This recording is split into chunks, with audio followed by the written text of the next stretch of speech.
Glad you told me, because I would definitely miss that. Is that on right there? Look at me. Yep. Okay, because these things. Okay. We're live. Louie C. the Mayor checking in. What is going on? Beautiful day in paradise. Wednesday. I mean, time is flying. Like I always say, we in a movie. Slowly but surely, we're going to get out the movie. But it's a good day. There's a lot of positive things happening in the community. So first and foremost, I'd like to thank FloridaKeysInjury.com. Lawyers for all accident in the Keys. If you have an accident on a moped, a car, or bicycle, FloridaKeysInjury.com will definitely take care of you. 302 Southern Street. And back on the program, that boy they call Dr. Burrows, Advanced Urgent Care, will be here Friday. All questions and answers. But right about now, we got one of the biggest VIPs on the school board.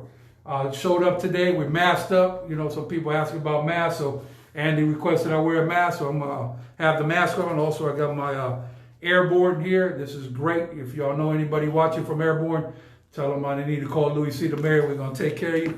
Plus, I just show Andy my test here. Negative for the antibodies. Which, that's good. Yeah. So, that's good. So Andy, let's get right to the meats and potatoes. So let's do a little contact tracing. Let's do it. So where have you been the last 7 days? Who you been near? I've been with my staff at work. You know, when this first started, we had the podcast every day, 7 days a week.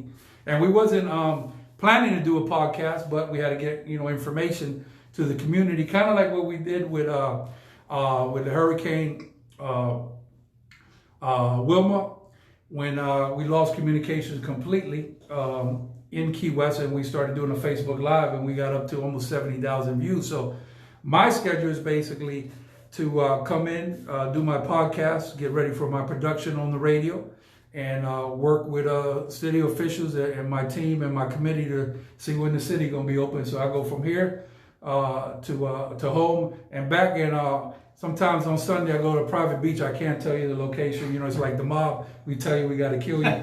So it's a whole beach with only like 6 people on it, and 6 people that we know. Well, right? We can't tell them, right, Ted? So how many people do you think you've been in close contact with in the last 7 days? In the last 7 days? Yeah. Well, 5 that came to the podcast. So that's 5. That's 5 right there. Yeah. My assistant that's with me. So that's 6, and one of my security guys that I work with that does some other work. So I would say about 10 in the close circle. So you can see, if you were to be positive, it's a good chance that those 10 people could turn out to be positive, and then if each of them saw 10 people, so you can see the multiplying factor. Now, I feel pretty confident here with you that this is over cautious because of our unique situation in the Keys. Correct.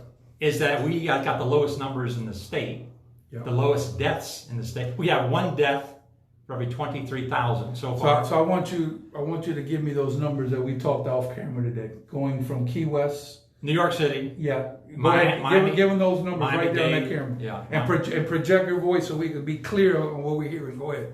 So you go ahead and start in New York. What do we got? Well, you have like 1 death for every, I forget the number, but in Miami-Dade, it's 1 death for every 5,200 people. Right. That sounds, bad. Right. One for every 5,000. Right. Monroe County is 1 for every 23,000. So you can hold see. on. Monroe's 1 for every 23,000. Right. I think we only had three deaths. That's so far. correct. Right. So you divide 3 by 70,000. It's 1 death for every 23,300. Okay. Miami-Dade, to our north, our big neighbor to the north, who is not in phase 1 yet. Yeah, it's hot. They're hot. Yeah. 1 death for every 5,200. Right. So you can see the difference there. And New York, it's like 1 in 600. Right. So even, that's really bad. Yes. But they live on top of each other. And also, I'm in agreement. Me and you, we known each other. Like I said, thank you for coming on to the program. Please hit notifications on right now, so when we come on the podcast, you can know what's going on, and follow us on YouTube on the Louie C. Rock. But I got to tell you, to me, as you know, there's a lot of stuff going in town. They had protests yesterday to open the city back up. I'm in agreement from what I'm hearing with city and county officials, I like to see Dade, Broward, and Palm Beach get their stuff under control before we open up. Now I want to go to work like 2 minutes from now. Don't get me wrong, but I don't want nobody or none of my friends to die or whatever. I will say this though. I'm not in favor of waiting 18 months to open the county with a vaccine. This is the kind of interesting thing we have in education. I think education is underfunded. I think teachers are underpaid. And yet we do a good job with the resources we have. So people might say, oh, then you don't need any more money because you're doing a good job with what you got. Right. So you don't need to do anything else here because we have such a good success with our cases. And yet, if we open up too early, we could lose that specialness, and that would be a shame. Because right now, nobody really has a fear on going out and getting groceries, going out to get carry out, perhaps eating in a restaurant. People aren't really. I won't say everybody, because a lot of people are very scared and terrified. I don't blame them, but there is people out there that they choose to stay home, which is fine. You can't tell a grown person what to do, but you do have to follow the guidelines that are put forward.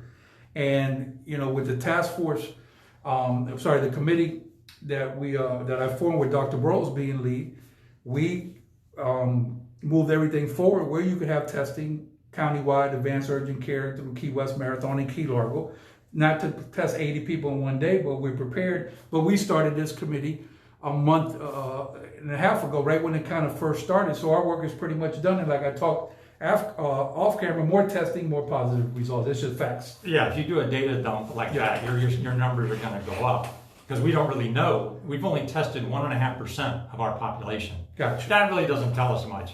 Now, what I have an idea I'm trying to push, but I can't get any traction, is do 5 samples.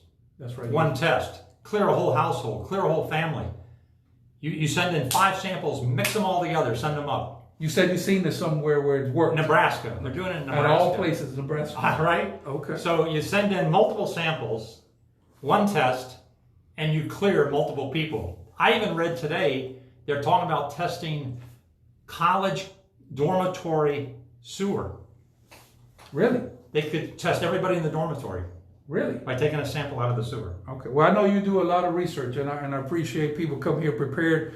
I want to give a shout out to some people here watching real quick before we get overwhelmed. But let me tell you something. If you have a question for school board member Andy Griffiths, this would be the time right now. This is Louie C., the mayor podcast. We ain't scared of no question. Whatever question you got, we going to answer them. So look, how ironic. Good old Harry Russell is watching. Big Harry.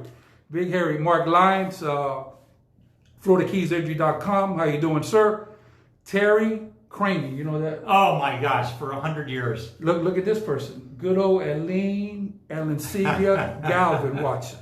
Okay, so please turn the notifications on. Thank y'all for watching. So let me ask you a question, Andy. I know you're a big VIP, but not everybody knows you. So can you give them a quick little background about yourself and the involvement in the Florida Keys? Because I think you've been around here for about maybe 2 months. How long you been in town, Andy?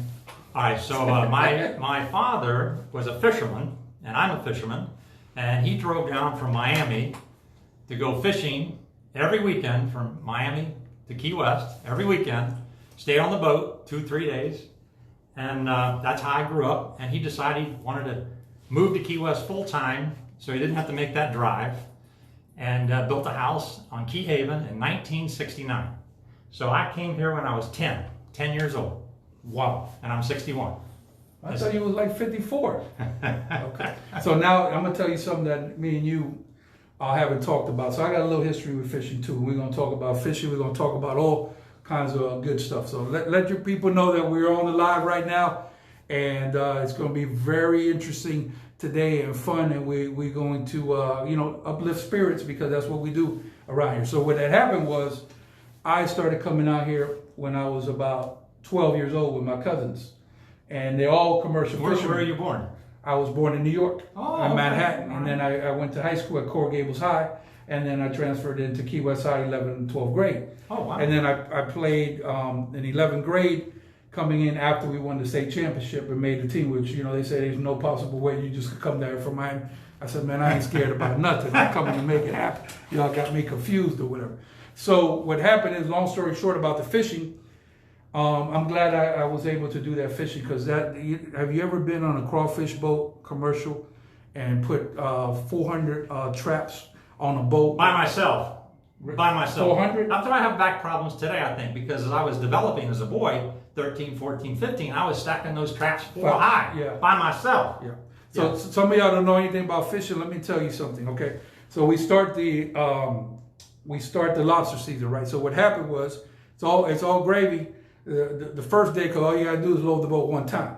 The problem starts in the next day when you got to go out for 3 loads, which means you get there, the boat is loaded, you go out, right. you throw them off. We ain't even talking about stacking them on the boat. That's a whole different headache. We load it the night before, right? Leave 4:30 in the morning. Yeah. As soon as the sun's coming up, we unload the boat, right. Run back in, load it again. Right. We made 3 trips the first day, and leave it loaded for the next day. The grown men that I was working with, they couldn't do it. They couldn't make the 3rd trip. So I thank the Alicibia family for putting me on this. My family's own Gulf Seafood. Nothing's hard. After you do that, nothing's hard. No. So what I'm saying is, I tell my people, and you can appreciate this, you're complaining about entertainment.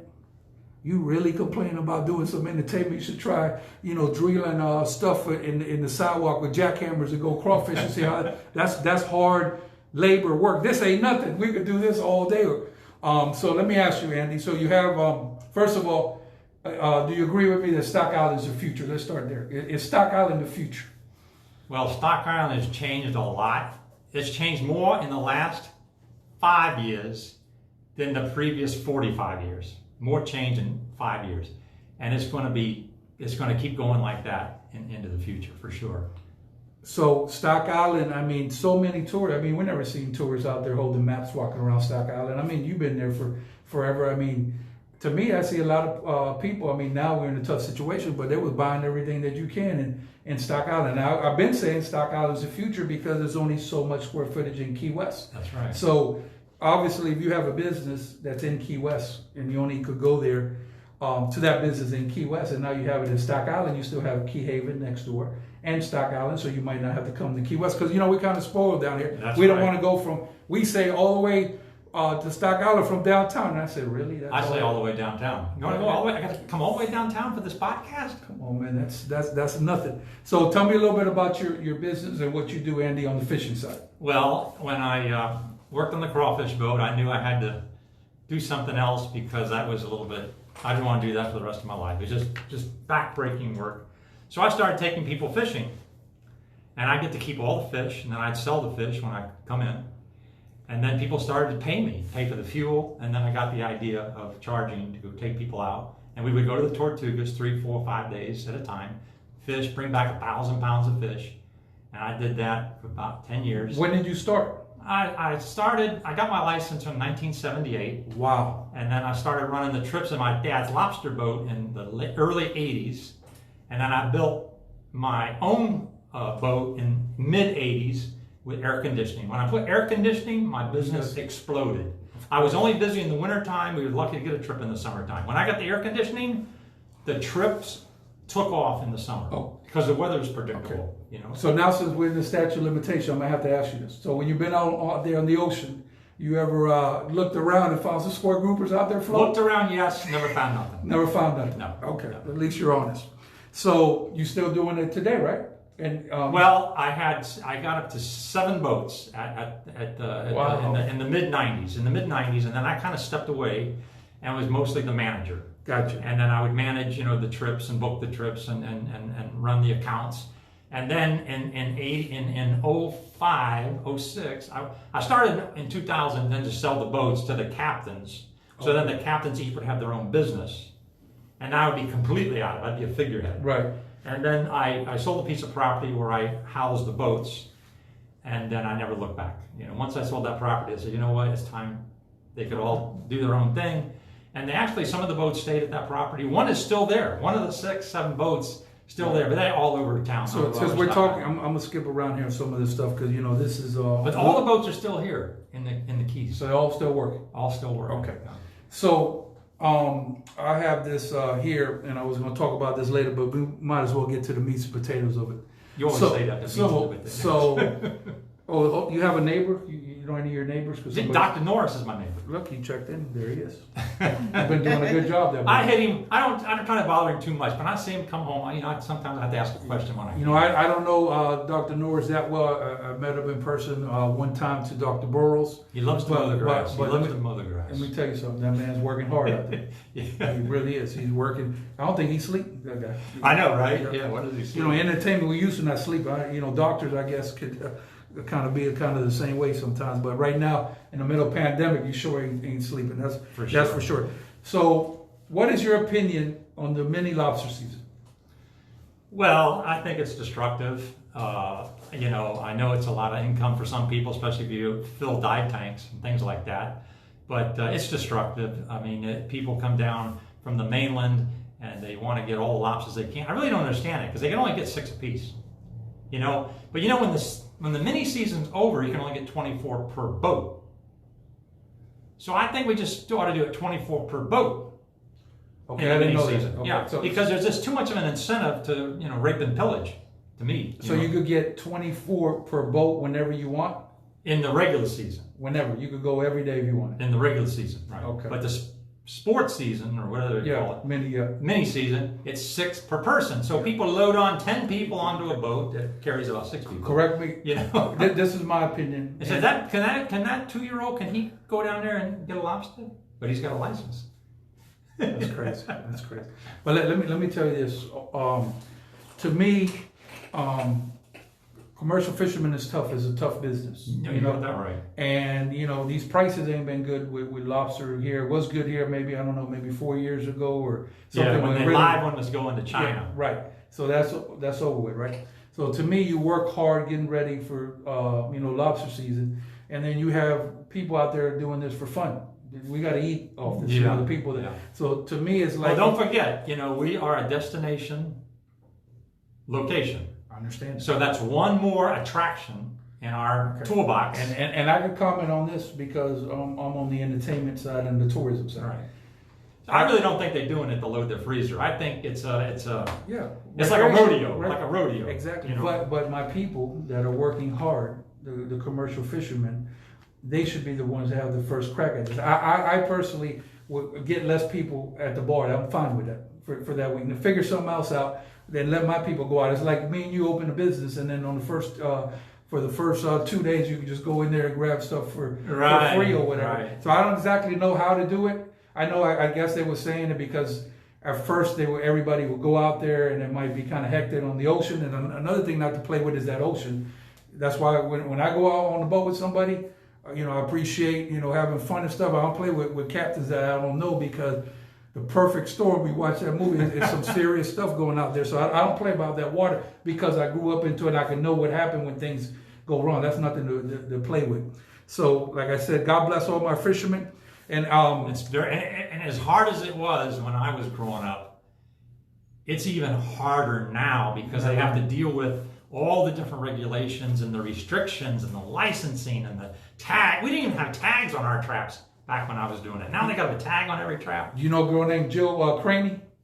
Jill? Yep, she's right here. I was telling you the people that's coming in. Well, that's Terry's daughter. Yep. Jill, one of them. Jill's hard worker. That girl been very hard worker. So listen, I had this written out, but they already beat me to it. So you know a gentleman named Willie Gonzalez? That's a character right there. Willie, thank you for checking in. Shout out to the Marathon Dolphins. So I'm going to just read this verbatim on what it says here. Louie C. the Mayor, great show. Ask him about graduation in Monroe County. Don't want to hear about virtual graduation. So before you answer that, I'm going to tell y'all what's happened.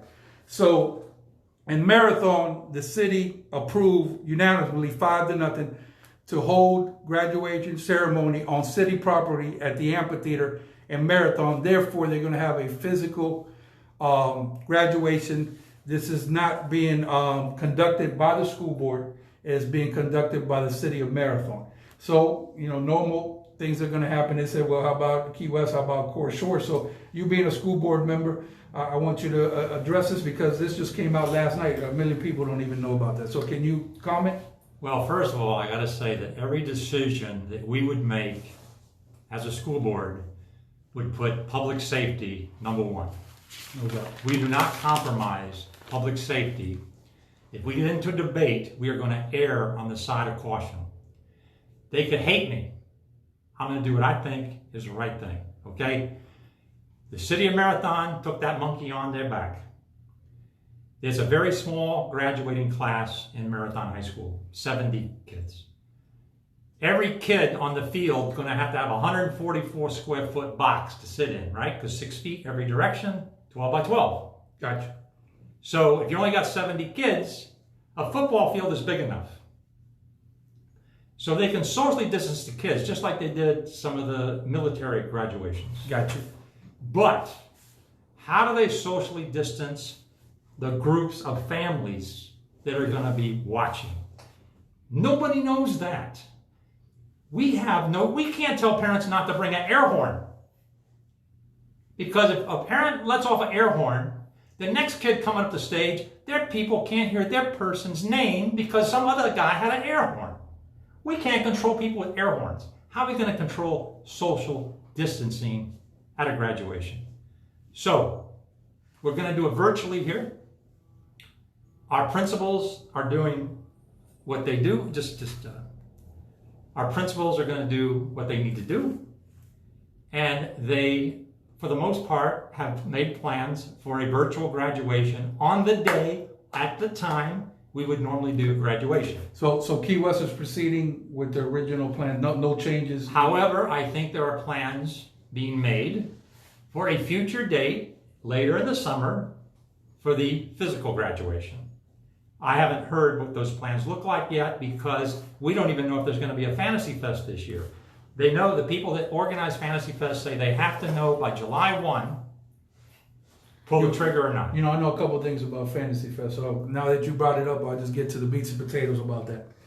I talked to somebody today in TDC, and I asked him what the odds are on Fantasy Fest, and he had the same odds as me. I didn't give him my odds, I asked him his odds. You know what he gave me? 50-50. Yeah. It could go either way. Yeah. So, well, you know what? It's all going to depend on what Miami-Dade does. And, you can do all the testing you want, but as soon as you ramp up the testing and you do that data dump, things are going to look worse.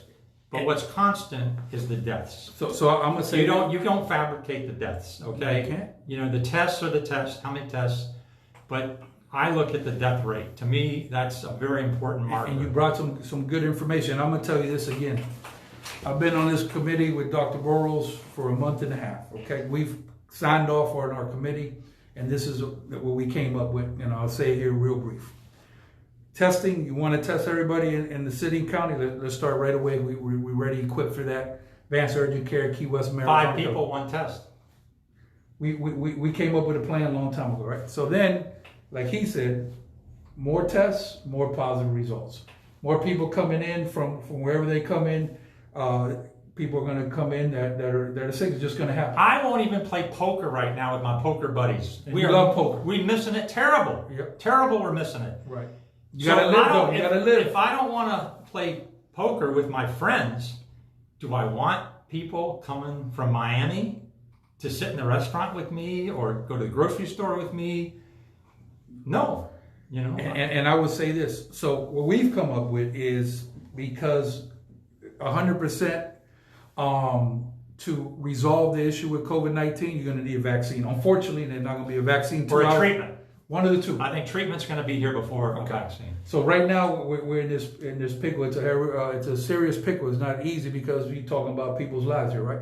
So COVID-19 task force is what we propose to trace cases. Now, having said that, what I'm happy to hear is that the governor is working with our county mayor, along with Dade, Broward, and Palm Beach, to work together. And this is what I've been stressing all day. I'm tired of people getting cursed out, disrespected because they have a view on something. We don't have to curse people out. It's not polite or whatever. It's the middle of a pandemic. Can we just try to be nice or whatever to people? People are dead. So many people died. If somebody disagrees with something, just agree to disagree. They teach this at Key West High School. Agree to disagree. Absolutely. Don't be disrespectful. Be respectful. So what I'm hearing is that as soon as they get under control in Miami-Dade, Broward, today they went up 50% for the restaurants or whatever, then that border is going to be lifted. I'm guessing that this is not official.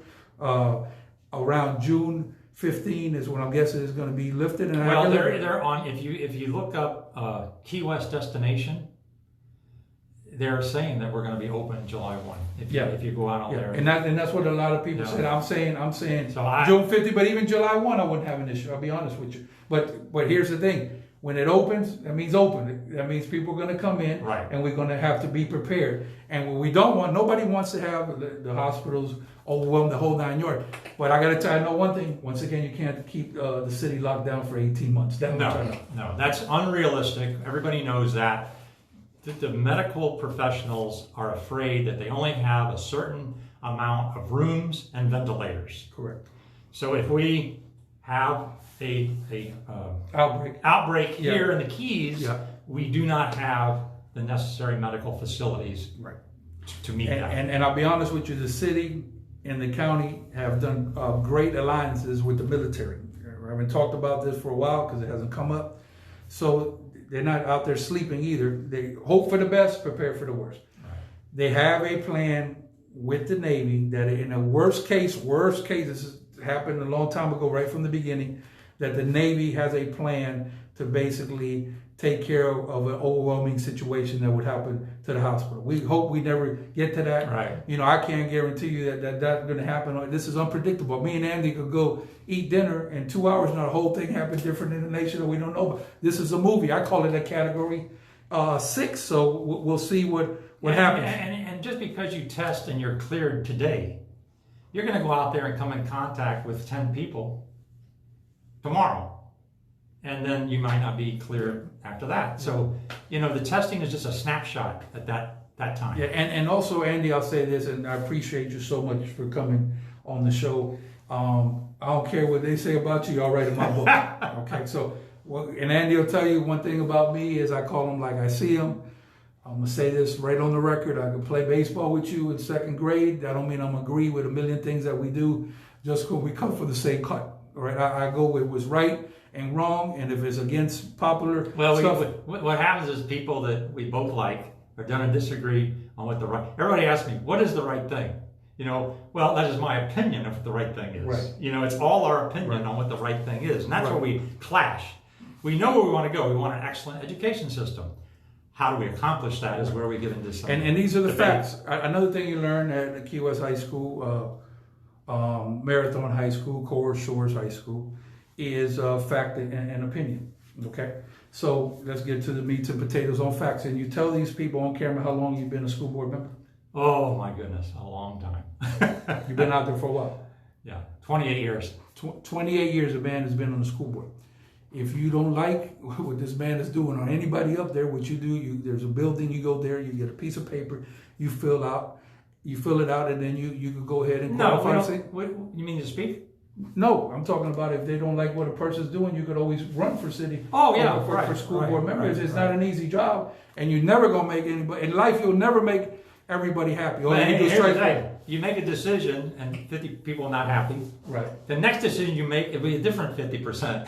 It's unhappy. It's tough. And while we're on there, let me just clarify this. So, can you just tell me in the basics for school board people that are on the school board? How does procedure work for election? It is very similar as the county commission and the mosquito control board. Okay. We are elected at large. Okay. So it's not like Key West. We have single member districts. You have to live in the district to vote for that commissioner. So right. in Key West, at large, you can only vote for 2 people: your commissioner and the mayor, because the mayor is at large. Right. But in Monroe County, for the school board, Key West is part of Monroe County. Or the school board of Monroe County, or both. It's Monroe County. You vote for the school board the same as the county commissioner, same as the mosquito control, because those are county-wide boards. So everybody votes, but you have to live in the district. You know, there's 5 districts for the county. You have to live in the district, but everybody votes. Okay, and is that the same thing for school board? Yeah, that's school board, county commission, mosquito. Okay, which one do you represent? District 2. District 2, that covers what? District 2 would be, okay, so you know the canal that runs through Key West by the Parrot? Yep. The Parrot, by the overseas market? Yep. And then out to Flagler? Yeah. Then you go down Flagler to around the high school? Gotcha. And then you go out Bertha? Mm-hmm. Everything west of that line is District 1. That's Mr. Highsmith. Bobby Highsmith. And then from everything east of that line to the Boca Chica Bridge is 2. Okay. So Key West has 2 within 5 miles, 6 miles. Then 3 is from the Boca Chica Bridge to the traffic light, the first traffic light in Marathon. So that's a pretty, but the longest one is 4. That's between mile marker 50 and 90. Who's on 4? John Dick. John Dick. Well, I haven't talked to that man in a while. It's my man. Good man. 40 miles. Wow. And so then, you got a lot of ground to cover. And then the island of Key Largo is District 5. Gotcha. But we represent every school equally. I visit all the schools because you don't just represent the schools in your district. You represent the entire. And the main thing, you represent kids and children. That's the most important thing. And that's another thing. Adults sometimes bicker, between themselves, do what's best for kids. Kids are watching. Yeah, they're watching. Sometimes you got to come. It's unbelievable what they notice that you don't realize what they notice. You said you even, I think somebody has said they had kids actually call when you've been having these meetings. Oh, well, at the last meeting, we had testimony from at least 10 people, 8 of them being students. I took notes. I have every name and what their issue was. Pretty much the issues were all the same, but everybody would say something a little different. So I wanted to get down, each one what they said. And so when I get ready for public input, I get my clipboard out and I'm ready to take notes. Okay. Let me ask you this. Rumor has it that you're well connected in Tallahassee. What's going on at the Capitol? So you said you want to talk about some Tallahassee stuff. This will be the time right now. Well, unfortunately or fortunately, depending on how you look at it, the governor's giving some direction with his a 32-page plan on how to come out of this phase 1, phase 2, phase 3. But we're a little bit slow with the Department of Education to get out timely information. But what we really should, as locals, be talking about now, the conversations we should be talking about now, is what do we think education is going to look like next school year? What could it look like next school year? And the seniors, they're going to go graduate, they're finished. But if you're not a senior, you're an 11th grader, you're kindergarten, what did you miss this year?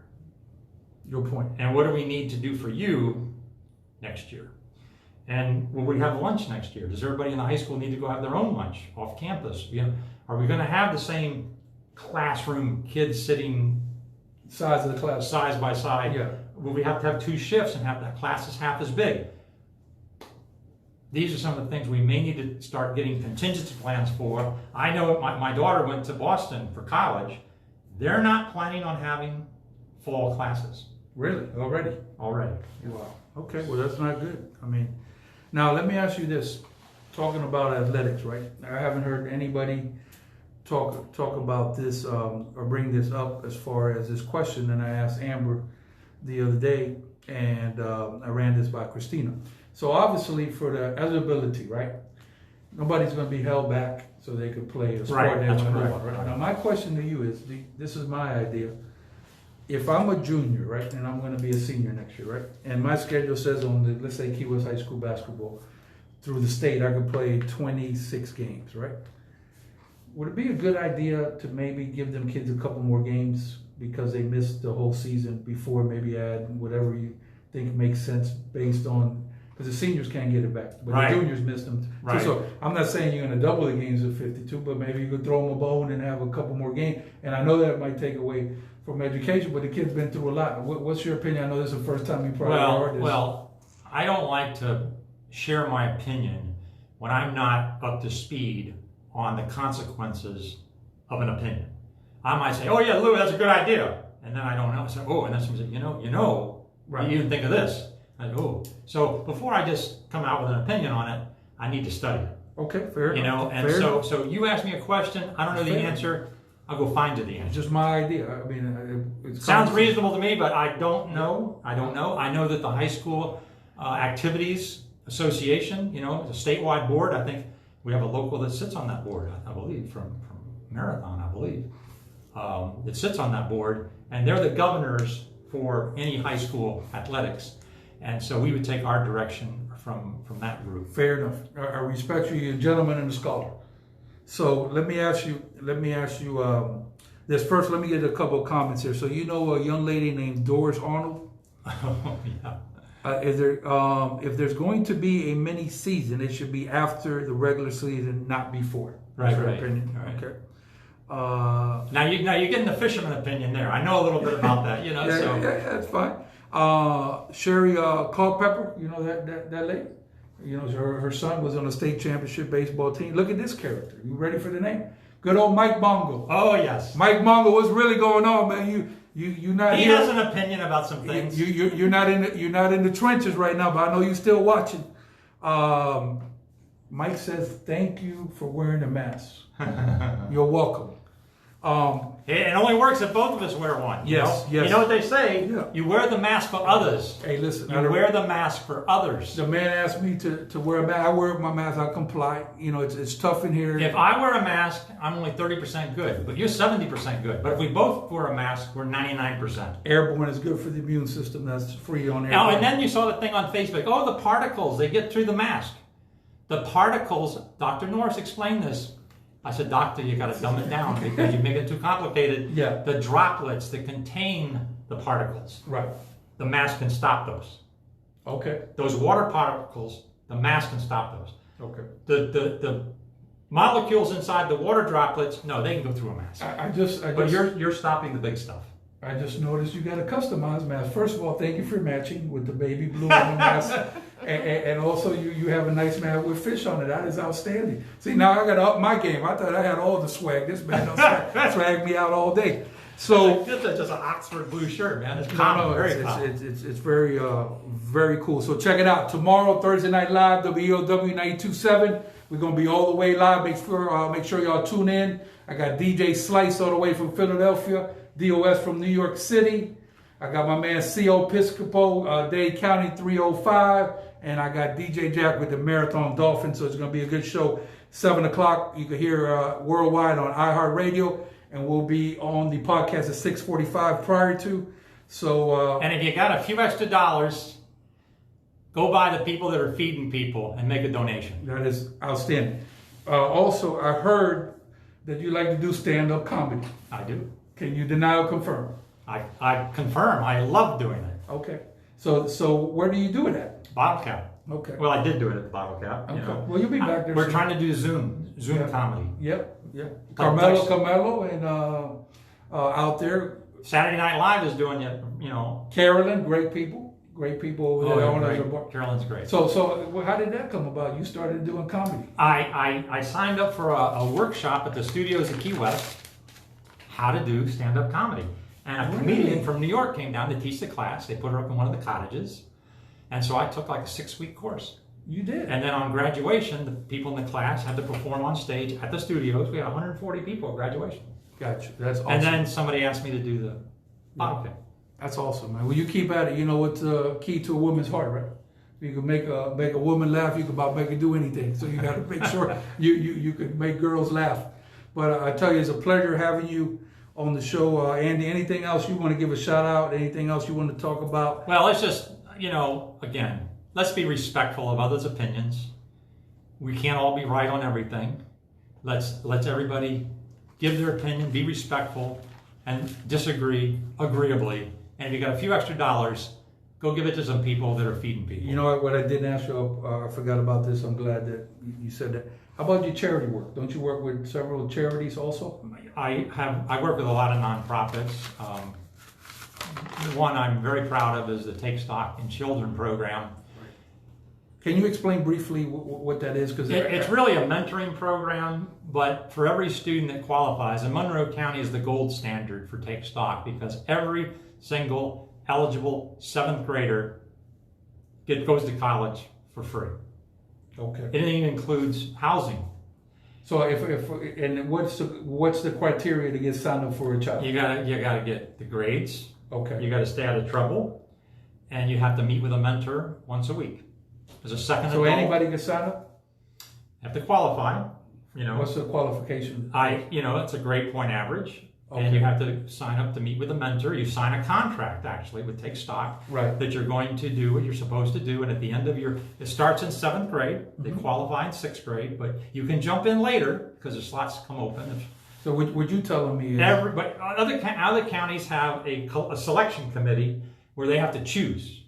Monroe County has no selection committee because everybody gets in. But you got to qualify. So you tell me if you really want to get that scholarship with Stock in Monroe County, you could make it happen. I'm sorry, I can't remember the gentleman's name off the top of my head. Who's the director of this? Chuck Lysis. Yeah, that man is outstanding. And I'll be honest with you, I wanted to get aboard there because I don't think a lot of people know about this. And I know a lot of people like to give scholarship monies. Every nonprofit gives a scholarship of some amount. But when you give it to Take Stock, the state matches the donation dollar for dollar.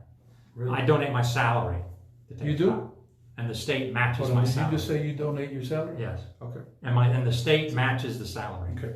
So you heard what the man said. This man ain't just being over there. It's already I'll call it a mission, for lack of a better word, to be on any commission here because it's not for the money, it's for the sake of children. So I agree with Mr. Griffiths, and I'm also feeling some type of way about this. Once again, let's start putting respect on people's name. If you don't like something, it's like a movie. You don't like the movie, you don't have to watch the movie. But my mom told me, I'm from a Cuban household, if you don't have anything nice to say, don't say a goddamn thing or whatever. So I always say, praise in public, criticize in private. Exactly. God bless you. I get criticized for saying that publicly. Hey, listen, I respect you. I appreciate you coming to the show. I think you're doing a great job. Anybody that's close to 30 years in a position to help children is outstanding. What you should do is when you see this man, like anybody else, out there working in schools and stuff, you should pull them to the side. Just like when you see first responders, thank you for their service. Yeah. And the last thing I want to say is, like for example, our coaches. You know that what the averages of a coach, what they make. Well, it used to be, me and Bill Spotswood said it was like 10 cents an hour. We down to about 5 cents now or whatever. And to me, I say this, anytime anybody asks me about teacher, should be the highest paid profession in the world. How we accomplish that, I have no idea, but it should be. Well, Tallahassee sets the millage. That's one of the biggest myths there is, is that we have all this money for construction, ball fields, buildings. We cannot use that money for salaries because it's finite money. Whereas salaries... What finite mean what? You spend it one time, it's done. Okay. You get money to buy something, you just buy it, it's done. Gotcha. Salaries go on forever. They never stop. You build a building once, it's good for 100 years.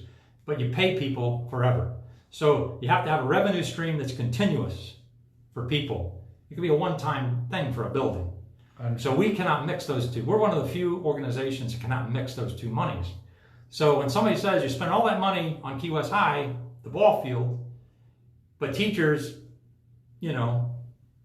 might be cut if revenues dry up, 2 pockets of money. And if you stop... So legally you can't do it. Legally you can't do it. And if you cut those projects, those maintenance projects, and those you're putting people out of work in the local community. They're going to be doing that work. And it's terrible. Tallahassee sets the millage. They tell us how much money we're going to get. It's up to us how to prioritize the spending. 84% of the school board's budget, $110 million, is people. So if you're going to make any significant cuts to the education budget, no secret what you have to do. Let me tell you what just happened. Them phones went haywire here, so we was going to get out of here, but you know how it is in Key West. You travel fast. You was on the show. So first of all, Yvette, thank you. She said, great show today. You know a gentleman named Chris Valdez? You know him? A little bit, yeah, a little bit. That boy put in a lot of time. He did. That boy's serious on center field. God bless you, Chris. You know a homecoming queen named Lydia Estenos? Yes, I do. Okay, Andy, what kind of cuts are our local school facing for new school year? Ooh. See, it's an impossible question to answer because the Revenue Estimating Conference will be done with their work sometime in mid-June, and they will project what the state's going to collect in sales tax. Now, you know sales tax is going to be way down. No doubt. Now, property tax is going to probably hold. Will people be able to pay their property taxes? Now, property taxes get paid because if you got the paper today, the delinquent tax is way more than the paper. what's going to happen is people will go and buy those tax liens. Right. They will buy those tax liens. They'll bid on those tax liens. So those taxes Eventually will get paid. Right. Sales tax is about 10% of our budget, because we get about 10% of our budget from the state, because we're a 90% county. So 10% of the school board budget is based on sales tax? Pretty much. Okay. You could pretty I'm much just say trying to that. understand. Now we do have a half a penny, again, for buildings and construction and computers and software. That's going to be weighed out. But the way we budgeted it, make the payments, we're very conservative. We're very, very conservative. And we have a lot of money in the bank in the capital account. Not necessarily the operating account. Two different accounts. The operating account pays people. The capital account is buses, air conditioners, buildings, projects So like that. I'm going to have to hit you with a tough question right now based on this subject. So do you think there'll be cuts to actual teachers? I mean, what's your opinion? The class size amendment is in the Constitution of the state of Florida since 1999. That tells us how many teachers you must have. Up to third grade, 18 to 1. Wow. Middle school, 23 to 1. High school, 25 to 1. So actually, the number of teachers we need is in the Constitution. Okay. So back in if you remember, in 2008, we had a horrible, horrible economic collapse. Yeah. And we lost $10 billion in value of Monroe County. We had to cut our budget a third. It was horrible. The cities and counties raised the millage. It was rollback then because it brought in the same money as the previous year. So they were keeping their head above water. We couldn't do it. We don't set the tax. We just lost a third of our budget. We couldn't go to the piggy bank because we did it 5 years in a row. Right. And so basically, the only way to balance that budget, and we can't borrow, we have to have a balanced budget, is everybody that did not have a teaching certificate lost their job. Gotcha. Assistant principals, counselors, all the support staff was decimated. Gotcha. And so what I'm hearing you say, terrible. I'm hearing you say is that the mandate that's a law requires X amount of kids to teachers, and you can't go below. And what's difficult about Monroe County is because we're so spread out. Let's say you have a kindergarten class at HOB, and it's got 18 kids. The 19th kid shows up. I can't send that kid to Key Largo because Key Largo's got a class with 16, so I can just take that kid, transfer him, I balance it out. You can't. In a normal school district, you could transfer people, and meet those requirements. Right. But in Monroe County, can't do it. Maybe in Key West you could move a few people around, but not countywide. So as a consequence, we have one of the lowest class sizes because we don't have that opportunity to balance class loads across the county. I learned a lot of stuff on the show today. Thank you for your time. I got a gentleman named Tony Estenos. Oh yeah, Tony's Cuban Cafe. You ever got there? Got your little Cuban mix? I get some coffee. Oh, good. I get some coffee. Okay. So I'm going to go to the Ribs one of these Fridays. Keep meaning to do it. Steak and cheese is good. I have gone through the car wash several times. Yeah. Little propane. But there's not time while your car's getting washed to run in and get something, come back out. Okay. So you got to send somebody out to take my orders. I'm going to the car wash. Then when I come out of the car wash, it's ready. Good. No, them boys are, those are full-fledged 1,000,000% ride or die conks. They've been at it. They know how to make the right Cuban mix. That's where I get the Cuban mix from. That's where I get my steak and cheese from. That's where I get my gas. I'm a type of person, I don't even look at what the price is. I go there because I support locals. Support local business. It's tough out there. And like you said, there's I've heard some people say that they been going out and supporting local restaurants because I hate to tell people, you don't make any money on profit on 25% capacity. It just don't happen. This is for employees. This is why we do it or whatever. So God bless you. Louie C. the Mayor. Tomorrow, check it out, 92.7. We're going to be all the way live. Make sure you tune in. And Andy, any closing words for the people? Hold on. Let me just say one thing. This is look at that logo, that man, Fish Andy. But I'm going to go out there. Fishy, I came over. Now, you want to raise money for one of your sports teams? What we do? I'll give you $20 for every one of those you put on the back of a car. Okay, nice. That's easy. We do that today. But if you got a few extra dollars, take it and give it to people that are feeding people. Because you know exactly where that money's going. Well, like for example, SOS Foundation is a great foundation. Exactly. The other day in Stock Island, and I'll conclude with this, SOS had a line from the front of Bernstein Park all the way through all the avenues, going into 12th Avenue, stretching all the way to US 1. This is unprecedented in the Keys. We never seen this. And it's tough. I mean, like we talked about, some people have not missed a check. Some people have missed every check. And the you know, you have the haves and the have-nots. And the have-nots are suffering. Andy, thank you so much. Louie C. the Mayor, podcast 645. Go to YouTube and subscribe to my channel. I would appreciate that. Have a great day. And please, for the sake of God, be nice to people. See y'all later. Holla! Holla!